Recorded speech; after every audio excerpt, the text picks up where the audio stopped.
గాజులు వేసుకున్నట్లు కలగంటే ఏమవుతుందో ఇప్పుడు తెలుసుకుందాం. మహిళల జీవితంలో గాజులకు ఎంతో ప్రాముఖ్యత ఉంది.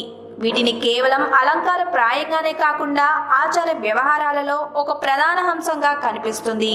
అందువలనే ఆడపిల్లల చేతికి గాజులు లేకుండా కనిపిస్తే పెద్దలు మందలిస్తూ ఉంటారు. మరైతే మహిళలు గాజులు వేసుకున్నట్లు కలగంటే ఏమవుతుందో ఇప్పుడు చూద్దాం. అంతకంటే ముందు ఇలాంటి మరిన్ని విశేషాలను తెలుసుకోవాలంటే మా ఛానల్ని సబ్స్క్రైబ్ చేయడం మాత్రం మర్చిపోకండి. ఏ వేడుకకైనా వెళ్ళవలసి వచ్చినా, పండుగలు వచ్చినా స్త్రీలు ముందుగా కొత్త గాజులు కొనడానికే ఆసక్తిని చూపుతుంటారు. పుణ్యక్షేత్రానికి వెళితే ముందుగా స్త్రీలు కొనుగోలు చేసేది గాజులే. ఇక తమ బంధుమిత్రులను కూడా మర్చిపోకుండా గాజులు తీసుకువెళ్తూ ఉంటారు. స్త్రీ జీవితంలో ఇంతటి ఆనంద అనుభూతాలను ఆవిష్కరించే గాజులు ఒక్కోసారి వాళ్ళ కళలోకి కూడా వస్తుంటాయి. కళలో గాజులు ధరిస్తున్నట్టుగా కనిపిస్తే ఎలాంటి ఫలితాలను ఇస్తుందనే సందేహం వాళ్ళకి కలగకపోదు.